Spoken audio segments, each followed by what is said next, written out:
Sir blast படத்தோட இயக்குனர் ஒரு பிளாக் பஸ்டர் ஹிட் ஆயிடுச்சு அந்த படம். அடுத்து கார்த்தி சார் கிட்ட ஒரு கதை சொல்ல போறேன்ற மாதிரி நியூஸ். அப்படி ஒரு நிகழ்வு நடந்திருக்கா இல்ல நடக்க போகுதுங்களா? ஒரு டைரக்டராக ஜெயித்தவர்கள் நீங்க டைரக்டராகவே ஜெயிக்க ட்ரை பண்ணணும். இந்த ரெண்டாவது படத்திலேயே நம்ம கல்லா கட்டணும், ரெண்டாவது படத்திலேயே நம்ம அறுவடை பண்ணணும்னு நினைக்கும் போது சில நேரங்களில் அது ஒர்க் அவுட் ஆகும், பல நேரங்களில் அது கவுத்து விட்டுரும். இப்ப யாருக்குடா ஒர்க் அவுட் ஆச்சுன்னா இப்ப லோகேஷ் கனகராஜ் ஃபர்ஸ்ட் மாநகரம்னு ஒரு படம் பண்றாரு, அடுத்து பாத்தீங்கன்னா கார்த்தியை வச்சு கைதி பண்ற வாய்ப்பு, அங்கேயும் வெற்றி கிடைக்குது, அடுத்து விஜய். இந்த இதுங்கிறது எல்லாருக்குமே அது அமையாது. இப்ப பாத்தீங்கன்னா அஸ்வத் மாரிமுத்த ரஜினி கொத்திக்கிட்டு போயிட்டாரு. இப்ப லேட்டஸ்ட் தகவல் என்ன அப்படின்னா, ரஜினியை வைத்து அஸ்வத் இயக்கிற படத்தில் சந்தான காமெடியனா நடிக்க போறாரு. ஏற்கனவே எடுத்ததை ஏதோ ஒரு காரணத்தினால தூக்கி போட்டுட்டு ரீஷூட் பண்றாங்க. ரீஷூட் 20 நாள் நடக்குதுன்னா அந்த டைரக்டருடைய பேரு கட்டுரும். அதனால பேட்ச் ஒர்க் 20 நாள் நடக்குதுன்னு இவங்க ஊரை ஏமாத்திட்டு இருக்காங்க. ஒருத்தருக்கு சினிமாவில் எளிதில் வெற்றி கிடைக்கும் போது அதை பல பேரால ஜீரணிக்க முடியாது. திரைத்துறையில் இருப்பவர்களாலும் சரி, வெளியிலிருந்து பார்க்கறவங்களா இருந்தாலும் சரி. இப்பதான் இந்த படத்துல பண்ணாரு, அதுக்குள்ள இந்த படம் அந்த படம் இந்த படம் இவ்வளவு உயரத்துக்கு போயிட்டாரே அப்படிங்கும்போது ஆட்டோமேட்டிக்கா நமக்கே ஒரு காழ்ப்புணர்ச்சி உருவாகும். சாயபேங்கர் வளர்ந்ததற்கே அட்லியுடைய சிபாரிசு தான் முக்கியமான காரணம். அப்ப இவர் கவனிக்கிறாரு, அனிருத்துன்னு பேர் போட்டிருக்கோம், ஆனா ஒர்க் பண்றதெல்லாம் இந்த பையன், ஆனா சூப்பரா பண்றான், ஓகே அடுத்த படத்துக்கு இவனையே போடுன்னு அவர் போட்டாரு. ராகவா லாரன்ஸ் ஒரு தீவிரமான ரஜினி ரசிகர். ரஜினிக்கும் விஜய்க்கும் ஆகாது. அப்படி இருக்கும் போது எப்படி ராகவா லாரன்ஸை தாவேகா சார்பில் திருச்சி கிழக்குல நிக்க வைப்பாங்க? லாரன்ஸ் தரப்புல கேட்கும்போது பாத்தீங்கன்னா கட்சியும் கிடையாது, ஒரு மண்ணாங்கட்டியும் கிடையாது, ஏதோ ஒரு இந்த மாற்றம் மாதிரி ஏதோ ஒரு அமைப்பு ஒண்ணு அவரு பெரிய அளவுல எடுத்துட்டு வர போறாரு. சோ அந்த மாதிரி ஏதோ ஒரு விஷயத்தை இவர் பண்ண போறாரே தவிர தாவேகா சார்பாக இவர் வேட்பாளராக களம் இறங்கல. ரெட்ரோ மீடியா நேயர்கள் வணக்கம். இந்த ஒரு இன்ட்ரெஸ்டிங்கான கான்வர்சேஷன்ல நம்ம கூட மூத்த பத்திரிகையாளர் விஸ்மி சார் இருக்கார். சார் வணக்கம் சார். வணக்கம், welcome to retro media. Sir blast படத்தோட இயக்குனர் ஒரு பிளாக் பஸ்டர் ஹிட் ஆயிடுச்சு அந்த படம். அடுத்து கார்த்தி சார் கிட்ட ஒரு கதை சொல்ல போறேன்ற மாதிரி நியூஸ். அப்படி ஒரு நிகழ்வு நடந்திருக்கா இல்ல நடக்க போகுதுங்களா? ஆக்சுவலி பாத்தீங்கன்னா பிளாஸ்ட் படம் யாருமே எதிர்பார்க்கல, ஒரு மிகப்பெரிய வெற்றி. கண்டிப்பா அந்த டைரக்டர் நீங்க பாத்தீங்கன்னா சுபாஷ் கே ராஜ். ஆமா, 10ஆம் கிளாஸ் முடிச்சுட்டு +1க்கு போற மாதிரி இருப்பாரு, ரொம்ப ஒரு சின்ன பையன். ஆனா அவரை நம்பி இவ்வளவு பெரிய படத்தை கொடுத்தது உண்மையிலே ஏஜிஎஸ் நிறுவனத்தை நம்ம பாராட்டணும். ஆனா இன்னைக்கு பாத்தீங்கன்னா எல்லா இடங்களிலும் மிகப்பெரிய வெற்றி. கேரளாவில எல்லாம் அந்த படத்தை கொண்டாடுறாங்க. முதல் நாள் பாத்தீங்கன்னா ஒரு 8 லட்சம் 9 லட்சம் கலெக்ட் பண்ண படம் டப்புன்னு பாத்தீங்கன்னா இன்னைக்கு ஒரு 15 கோடி கிட்ட நிற்குது, அப்பேற்பட்ட கலெக்ஷன். ஸோ இப்போ என்னன்னு கேட்டீங்கன்னா, ஏஜிஎஸ்ஐ பொறுத்த வரைக்கும் அவருக்கு அடுத்த பட வாய்ப்பையும் தர்றதுக்கு அவங்க ஏற்கனவே பேசியிருக்காங்க. யாரை வச்சு பண்ணலாம் அப்படின்னு பேசும்போது அவர் ஒரு லைன் வச்சிருக்காரு, அந்த லைனுக்கு கார்த்தி கரெக்டா இருப்பாருங்கிற மாதிரி அவர் சொல்லியிருக்காரு. அதனால இது எல்லாமே ஒரு ஆரம்ப கட்ட நிலையில தான் இருக்கு. இந்த லைனை போய் கார்த்திகிட்ட சொல்லணும், அவர் அதை ஓகே பண்ணணும், அதுக்கப்புறம் இதை டெவலப் பண்ணி இது எல்லாமே நடக்கிறதுக்கு மினிமமா ஒரு வருஷமாவது ஆயிடும். ஒருவேளை கார்த்தி இல்லைங்க எனக்கு இந்த கதை பிடிக்கலன்னு சொல்லிட்டாருன்னா இவங்க வேற ஒரு ஹீரோவை தேடி போவாங்க. எல்லாருமே ஒரு இடத்துக்கு மேல போனதுக்குமா ரெண்டாவது படம் பண்ணும்போது கஷ்டப்படுறாங்க. அப்படி நம்ம பல டைரக்டர்ஸ் பார்க்கறோம். இப்போ இவரு எக்ஸாம்பிள் பிளாஸ்ட் டைரக்டரே சப்போஸ் ஒரு கட்டத்துக்கு மேல அந்த ஹீரோ செட் ஆகலன்னும் போது ஏதோ ஒரு தடங்கள்ல அவங்களால அடுத்த படம் பண்ண முடியாம போயிடுது. அப்பேற்பட்ட சிக்கல் ஒரு டைரக்டர் வெளியில வரணும் என்ன சார் பண்ணும்? இல்ல, நான் பொதுவாகவே தனிப்பட்ட முறையில் சொல்றது என்னன்னா, ஒரு இயக்குனராக ஜெயித்தவர்கள் குறைந்தபட்சம் ஒரு 5 படங்கள் ஒரு இயக்குனராகவே ஜெயிக்க முயற்சி பண்ணணும். ஆனா இவங்க என்ன பண்றாங்க, ஒரு படம் ஜெயிச்ச உடனே என்னன்னு பாத்தீங்கன்னா, சிம்புட்டேந்து போன் வரும், சிவகார்த்திகேயன்டேந்து வரும், தனுஷ் கிட்டேந்து வரும், விக்ரம் கிட்டேந்து வரும், சூர்யா கிட்டேந்து வரும், கார்த்திகிட்டேந்து வரும், விஜய் சேதுபதி கிட்டேந்து வரும். ஏன்னா எல்லாருக்குமே வெற்றி படம் தேவை. யாரோ ஒரு புதுமுக டைரக்டர்கிட்ட போய் நீங்க நடிக்கும் போது அந்த படம் ஓடுமா ஓடாதான்னு நமக்கு ஒரு டவுட்டு. ஆனா இவர் ப்ரூவ் பண்ணிட்டாரு. அப்ப இவர் காம்பினேஷன்ல போனோம்னா அந்த படம் கண்டிப்பா பிசினஸ் ஆகும், கண்டிப்பா ஓடும், அந்த வெற்றியை நாம பயன்படுத்திக்கலாம் அப்படின்னு எல்லாருமே வலையை வீசுவாங்க. இப்ப இவங்களுக்கு என்ன தோணும் அப்படின்னா, நேற்று வரைக்கும் நம்ம கஷ்டப்பட்டுக்கிட்டு இருந்தோம், யாரையெல்லாம் பார்த்து நம்ம வியந்தோமோ விசில் அடிச்சோமோ அவங்களே நம்மளுக்கு ஃபோன் போட்டு நம்ம 2 பேரும் சேர்ந்து படம் பண்ணலாம் அப்படின்னு கூப்பிடுறாங்களே. இதுல முக்கியமான பேர் ரஜினிகாந்த். அவர் ஃபோன் தான் ஃபர்ஸ்ட் வரும், வாழ்த்துக்கள் நம்ம சேர்ந்து படம் பண்ணலான்னு அவர் ஒரு விட்ட போடுவாரு. ஸோ இப்படி வரும்போது இவங்க என்ன நினைப்பாங்க, அடடா மொத்த பேருமே நமக்காக காத்துக்கிட்டு இருக்காங்க, அடுத்து நம்ம பார்த்தீங்கன்னா ஒரு ரஜினி மாதிரி ஒருத்தரை வச்சுட்டு ஒரு கதையை பண்ணுவாங்க. அது பார்த்தீங்கன்னா பல நேரங்களில் டேக் ஆஃப் ஆகாது, அல்லது அது படமாக வெளியில் ஒர்க் அவுட் ஆகாது, இவங்க பேரையும் கெடுத்துக்குவாங்க. இதுதான் எல்லா இயக்குநர்களுக்கும் நடக்கிறது. சமீபத்திய உதாரணம் அந்த கரை படத்தினுடைய இயக்குனர் விக்னேஷ் ராஜ். அவர் ஃபர்ஸ்ட் பார்த்தீங்கன்னா போர் தொழில்னு ஒரு படம் பண்ணுறாரு, அது அசோக் செல்வன் ஒரு நடிகர், மக்களை பொறுத்த வரைக்கும் அவர் ஒரு புதுமுக நடிகர் தான். அவருக்கு பெரிய ஃபேன் ஃபாலோவிங்கோ ஒரு பெரிய அறிமுகமோ கிடையாது. ஆனால் அது சப்ஜெக்டில் அந்த படம் ஜெயிச்சுது. அப்போ நீங்கள் என்ன பண்ணியிருக்கணும்னா அடுத்தும் அதே மாதிரி பெரிய ஹீரோக்களை நம்பாமல் ஒரு படம் பண்ணீங்கன்னா அந்த படமும் ஜெயிக்கும். ஆனால் இவர் பார்த்தீங்கன்னா நம்ம அடுத்து தனுஷ் ஃபோன் பண்ணிட்டாரு, அவரை வச்சு பண்ணுவோன்னு போய் இன்னைக்கு தோத்துட்டாரு. இப்போ வேற எந்த ஹீரோவுமே அவர்கிட்ட வரமாட்டாங்க. இப்போ இவர் என்ன பண்ணணும், மீண்டும் அசோக் செல்வன்ட்ட போய் நிற்கிற சூழ்நிலை அவருக்கு வரும், அதில் மாற்றமே இல்லை. ஸோ அதனால தான் எப்பயுமே ஒரு டைரக்டராக ஜெயித்தவர்கள் நீங்கள் டைரக்டராகவே ஜெயிக்க ட்ரை பண்ணணும். அதுக்கப்புறம் உங்களுடைய உயரம் உங்கள் மீது நம்பிக்கையெல்லாம் வந்த பிறகு மற்றவர்கள் உங்களை தேடி வருவாங்க. இந்த 2வது படத்துலேயே நம்ம கல்லா கட்டணும், 2வது படத்துலேயே நம்ம அறுவடை பண்ணணும்னு நினைக்கும் போது சில நேரங்களில் அது ஒர்க் அவுட் ஆகும், பல நேரங்களில் அது கவுத்து விட்டுரும். இப்போ யாருக்குடா ஒர்க் அவுட் ஆச்சுன்னா இப்போ லோகேஷ் கனகராஜ் ஃபர்ஸ்ட் மாநகரம்னு ஒரு படம் பண்றாரு, சந்தீப் கிஷன் ஸ்ரீ மாதிரி சின்ன சின்ன ஆர்டிஸ்டை வச்சு பண்றாரு. அந்த படம் பார்த்தீங்கன்னா ஒரு பெரிய வெற்றி அடையுது. அடுத்து பார்த்தீங்கன்னா கைதியை வச்சு கார்த்தியை வச்சு கைதி பண்ற வாய்ப்பு, அங்கேயும் வெற்றி கிடைக்குது. அடுத்து விஜய். ஸோ இந்த இதுங்கிறது எல்லாருக்குமே அது அமையாது. அதனால டைரக்டர்கள் எப்பயுமே ஒரு டைரக்டராக நீங்கள் முதல்ல உங்களுடைய வெற்றியை உறுதி பண்ணணும், நீங்கள் இருக்கிற இடத்த உறுதி பண்ணணும். சார் சந்தானம் சார் ஒரு கட்டத்துக்கு மேலே மறுபடியும் காமெடியாக நடிக்க போறாரு அப்படின்னு நியூஸ் வந்தது. பட் அதுக்கப்புறமா எதுவுமே நடக்கல, அவர் மறுபடியும் ஹீரோவா நடிக்க ஆரம்பிச்சிட்டாரு. இப்போ காமெடினா பண்ற ஐடியால இருக்காரா இல்ல ஹீரோவாவே பண்ணலான்ற மாதிரி யோசிச்சிருக்காரு? இல்ல, அவர் காமெடியனா மாறிட்டாரு. ஆக்சுவலி பாத்தீங்கன்னா அது ராம்குமார் பாலகிருஷ்ணன் இயக்கத்துல சிம்பு ஒரு படம் நடிக்கிறதா இருந்தது ஆகாஷ் பாஸ்கரனுக்காக. அந்த படத்துக்கு சிம்பு அவரை கன்வின்ஸ் பண்ணி அவரை காமெடியனா உள்ள எடுத்துட்டு வந்தாரு. ஓகே, காமெடியனா நடிக்கிறேன்னு சொல்லிட்டாரு. 8 கோடி மாதிரி ஏதோ ஒரு சம்பளம் கமிட் பண்ணி அட்வான்ஸ் எல்லாம் வாங்கிட்டாரு. இப்ப அந்த படம் டிராப் ஆயிடுச்சு. அதுக்கப்புறம் பாத்தீங்கன்னா சிம்பு அஸ்வத் மாரிமுத்து இயக்கத்துல இந்த காட் ஆஃப் லவ் மாதிரி ஒரு படம் நடிக்கிறதா இருந்துச்சா, அந்த படத்துக்குள்ள சந்தானத்தை கொண்டு வந்தாங்க. அந்த டைரக்டர் தான் அஸ்வத் மாரிமுத்து. இப்ப பாத்தீங்கன்னா அஸ்வத் மாரிமுத்தை ரஜினி கொத்திக்கிட்டு போயிட்டாரு. இப்ப லேட்டஸ்ட் தகவல் என்ன அப்படின்னா, ரஜினியை வைத்து அஸ்வத் இயக்கிற படத்தில் சந்தான காமெடியனா நடிக்க போறாரு. அப்படி ஒரு பேச்சுவார்த்தை நடக்குது. இன்னொரு பக்கம் பாத்தீங்கன்னா இவர் ஹீரோவாக நடிக்கிற படங்களும் நடிச்சுக்கிட்டு இருக்காரு. இப்ப ஏஜிஎஸ்க்காக லவ் பைட்னு ஒரு படம் பண்ணிட்டு இருக்காரு. என்ன காரணம் அப்படின்னா, ஏற்கனவே ஏஜிஎஸும் காமெடியனாக நடிப்பதற்கு இவருக்கு ஒரு அட்வான்ஸ் கொடுத்தாங்க அந்த அஸ்வத் படத்துக்கு. ஸோ அந்த அறிமுகத்துல தான் இப்ப அவங்கள்ட்டயே ஒரு பட வாய்ப்பையும் வாங்கி இப்ப படம் நடிச்சு ஹீரோவாகவும் நடிக்கிறாரு. ஸோ இப்ப அவரை பொறுத்த வரைக்கும் இப்ப 2 குதிரையில சவாரி பண்ண போறாரு. எந்த குதிரை அவருக்கு ஒர்க் அவுட் ஆகுதோ அது தொடரும் அப்படின்னு நம்ம எடுத்துக்க வேண்டியது. ஜெயிலர் 2 சார் இன்னும் ஒரு 25 நாள் ஷூட்டிங் பாக்கி இருக்கு, மறுபடியும் ரீஷூட் பண்ணலான்ற மாதிரி யோசிச்சிருக்காங்க நியூஸ். அப்படி ஒரு பிளான்ல இருக்காங்களா சார்? இல்ல, எனக்கு தெரிஞ்சு ரீஷூட் நடக்கல, பேட்ச் ஒர்க் தான் நடந்துகிட்டு இருக்கு. Okay sir. அந்த பேட்ச் ஒர்க்குங்கிறதே ஒரு பெரிய காமெடி. ரீஷூட் தான் அது வேற ஒரு பேர்ல சொல்றதா நம்ம எடுத்துக்கணும். பொதுவா பேட்ச் ஒர்க்னா என்ன அப்படின்னா, இந்த ஷூட்டிங் பரபரன்னு நடக்கும்போது என்ன பண்ணுவாங்கன்னா சில ஷாட்டுகளை எடுக்க மறந்துடுவாங்க. இப்ப இங்க ஒரு சீன் நடக்குது அப்படின்னா இந்த ஆங்கிள் ஒரு மிட் ஷாட்டு, இதுல ஒரு லாங் ஷாட்டு, இவருக்கு ஒரு க்ளோஸ் அவருக்கு ஒரு க்ளோஸ்ன்னு அந்த சீன் பேப்பர்ல ஷாட்டு பிரிப்பாங்க. அப்ப என்ன ஆகுன்னு அந்த பரபரப்புல ஏதோ ஒரு ஷாட்டை எடுக்க மறந்துடுவாங்க. அங்க எடிட்டிங்ல போய் உட்காந்தா அந்த ஷாட் இருக்காது. இப்ப அந்த ஷாட் இருந்தாதான் அந்த சீனே நீங்க கம்ப்ளீட் பண்ண முடியும். அப்ப என்ன பண்ணுவாங்கன்னா எந்தெந்த ஷாட்லாம் விட்டு போச்சு, அப்புறம் சில ஷாட்ல பாத்தீங்கன்னா ஒரு டயலாக் டெலிவரி நல்லா இருக்காது, அல்லது ஒரு லைட்டிங் தப்பா இருக்கும், இல்லைன்னா பின்னால யாரோ ஒருத்தவங்க கிராஸ் பண்ணியிருப்பாங்க, அவங்க கேமராவை அப்படி பார்த்துருப்பாங்க, இப்படி எல்லாம் நடந்திருக்கும். ஸோ அதை எல்லாத்தையுமே நோட் பண்ணி என்ன பண்ணுவாங்கன்னா ஒரு பர்டிகுலராக ஒரு லொக்கேஷனை ஃபிக்ஸ் பண்ணிட்டு அங்கே போய் இந்த மொத்த ஷாட்டுகளையுமே எடுப்பாங்க. எதெல்லாம் விட்டு போச்சு, 1வது சீனில் ஒரு ஷாட்டு, 8வது சீனில் ஒரு ஷாட்டு, 13வது சீனில் ஒரு ஷாட்டுன்னு அந்த எல்லாத்தையுமே விட்டு போனதெல்லாம் எடுப்பாங்க. இது பேரு தான் பேட்ச் ஒர்க்கு. ஆனால் இங்கே பார்த்தீங்கன்னா பேட்ச் ஒர்க்கே 15 நாள் 20 நாள் எடுக்கிறாங்க. அதோட மீனிங் என்ன அப்படின்னா, இவர்கள் ஏற்கனவே எடுத்ததை ஏதோ ஒரு காரணத்தினால தூக்கி போட்டுட்டு ரீஷூட் பண்றாங்க. ரீஷூட் 20 நாள் நடக்குதுன்னா அந்த டைரக்டருடைய பேரு கெட்டுரும்.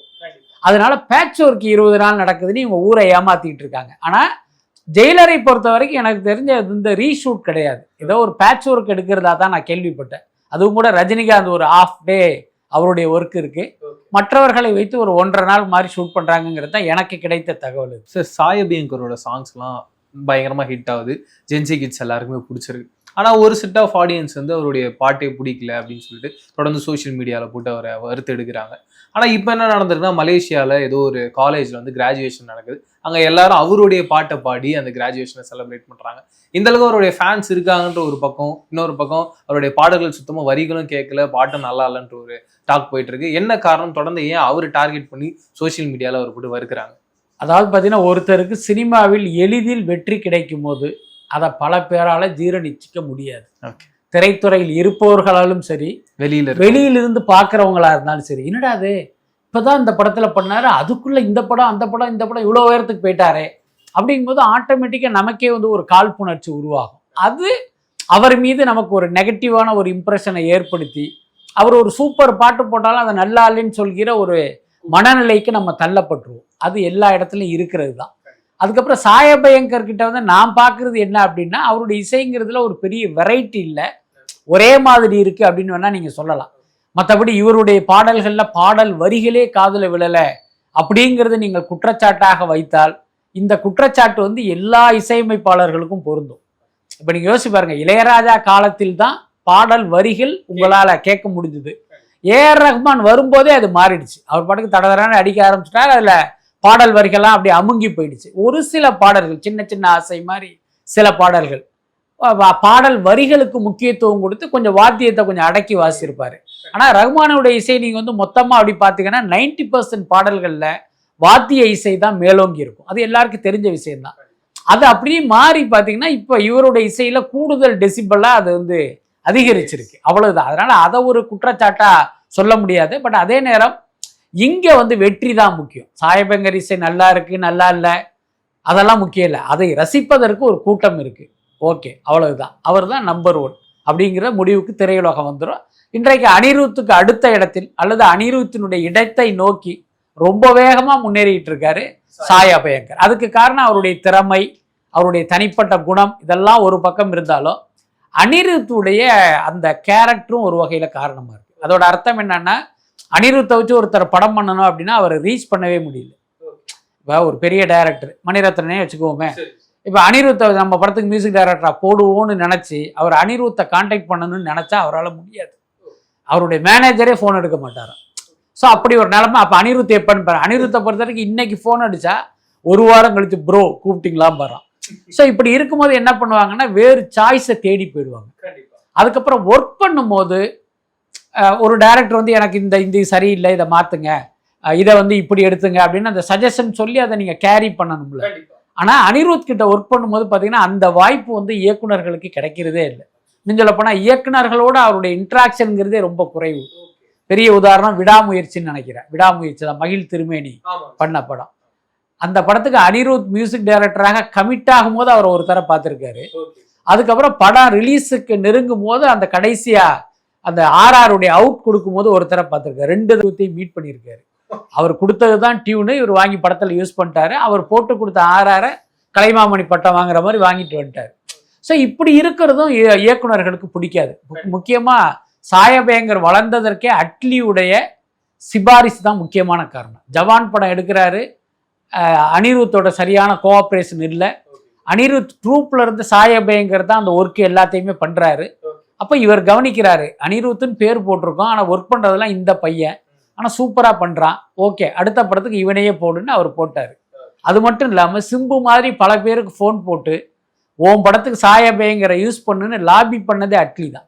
ஸோ இப்போ அட்லியுடைய சிபாரிசில் தான் இன்னைக்கு சாயபயங்கரை இந்த இடத்துக்கு வந்திருக்காரு. இன்னொரு பக்கம் பார்த்தீங்கன்னா அந்த திங் மியூசிக்னு ஒரு ஆடியோ நிறுவனம், அதில் சந்தோஷ்னு ஒருத்தர் ஒர்க் பண்ணுறாரு. அவர் தான் ஆளினால் ஹெட். அவர் வந்து சாயபயங்கருக்கு ஒரு மிகப்பெரிய லாபி பண்ணுறாரு. ஒரு படம் ஆரம்பிக்கிறாங்கன்னு தெரிஞ்சா இவர் நேராக அங்கே போய் சாயபயங்கரை நீங்கள் மியூசிக் டைரக்டராக போட்டிங்கன்னா உங்கள் ஆடியோவை இத்தனை கோடிக்கு வாங்கிக்கிறேன், 5 கோடிக்கு வாங்கிக்கிறேன், 8 கோடிக்கு வாங்கிக்கிறேன்னு இவரே வந்து ஒரு அமௌண்ட்டை சொல்கிறாரு. அப்போ யோசிச்சு பார்க்குறாங்க, அடடா அவரை போட்டிருந்தோம்னா நம்ம ஆடியோ 2 கோடி கூட போகாது, ஆனால் இவரை போட்டால் 8 கோடி போகுதா, அப்போ அவர் 5 கோடி சம்பளமா. அதே இவரே வந்து அனிருத் அந்த சாயபயங்கருடைய மேனேஜரா மாதிரி இவரே சம்பளமும் பேசுறாரு, அந்த சந்தோஷே பேசுறாரு, அவருக்கு 5 கோடி சம்பளம் கொடுங்க, நான் 8 கோடிக்கு ரைட்ஸ் வாங்கிக்கிறேன் அப்படிங்கும்போது அந்த 2 வேலையுமே அவரே பார்க்குறாரு. ஸோ இதெல்லாம் சேர்ந்து தான் சாயபயங்கர் இந்த இடத்துல நிறுத்திருக்கு. ஸோ இப்படி ஒரு சப்போர்ட் இருக்கிறதுனால அவர் குறித்து என்ன நெகட்டிவ் விமர்சனங்கள் வந்தாலும் அது சாயபயங்கருடைய வளர்ச்சியை பாதிக்கவே இல்லை. தாவேகா தரப்புல இருந்து திருச்சியில ராகவாலாரன் சார் நிற்க போறாரு அப்படின்னு இது தொடர்ந்து பரவலாக பேசிக்கிட்டே இருக்காங்க. மிக முக்கியமான மீடியாஸே இதை பற்றி சொல்கிறாங்க, இப்படி ஒரு நிகழ்வு நடக்க போகுது. லாரன்ஸ் சாரும் இன்னும் ஒரு சில நாட்களில் இதை பற்றி நான் பேசுகிறேன்றதை மென்ஷன் பண்ணியிருக்காரு. பயங்கரமாக எல்லாரும் பேசிக்கிட்டு இருக்காங்க. இப்படி ஒரு நிகழ்வு நடக்க போகுதுங்களா? சத்தியமா நடக்காது. அதாவது இங்குள்ள மீடியாக்களுக்கு ஒரு செய்தி கேள்விப்பட்டோம்னா அது உண்மையா அப்படின்னு நீங்க கிராஸ் செக் பண்ணணும். ஆனா இவங்க என்னன்னா வாட்ஸ்அப்ல வர்றது கூட செய்தியாக்குற நிலைமைக்கு வந்து ஒரு செய்தி பஞ்சத்துல இருக்காங்க. எல்லாத்துக்கும் மேல அந்த 24 மணி நேர செய்தி சேனல் வந்த பிறகு அப்புறம் அவர்களும் சோசியல் மீடியாவில் இயங்க வேண்டிய நிலைக்கு கட்டாயத்துக்கு தள்ளப்பட்ட பிறகு எது கிடைச்சாலும் அதை வந்து ஒரு செய்தியா மாத்திடுறது. அதுக்கப்புறம் ஏதாவது வந்து ஒரு பஞ்சாயத்து கான்ட்ரவர்சி வந்தால் டப்புன்னு அதை டெலீட் பண்ணிட்டு நல்ல பிள்ளை மாதிரி உட்காந்துட வேண்டியது. இப்போ பேச்சுக்கு சொல்கிறேனே, நீங்களே போய் ஜெயிலர் 2 படத்தில் கமல்ஹாசன் ஒரு கெஸ்ட் ரோல் நடிக்கிறாருன்னு ஒரு வீடியோ போடுங்க.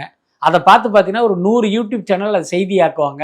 இங்கே இருக்கிற தொலைக்காட்சிகளும் கூட அதை செய்தியாக கன்வெர்ட் பண்ணுவாங்க. அந்த அளவுக்கு தான் இவர்களுடைய செய்தி அறிவு இருக்கு, பண்றதில்ல. இப்போ உதாரணத்துக்கு பாருங்க, இந்த ராகவா லாரன்ஸ் யார்?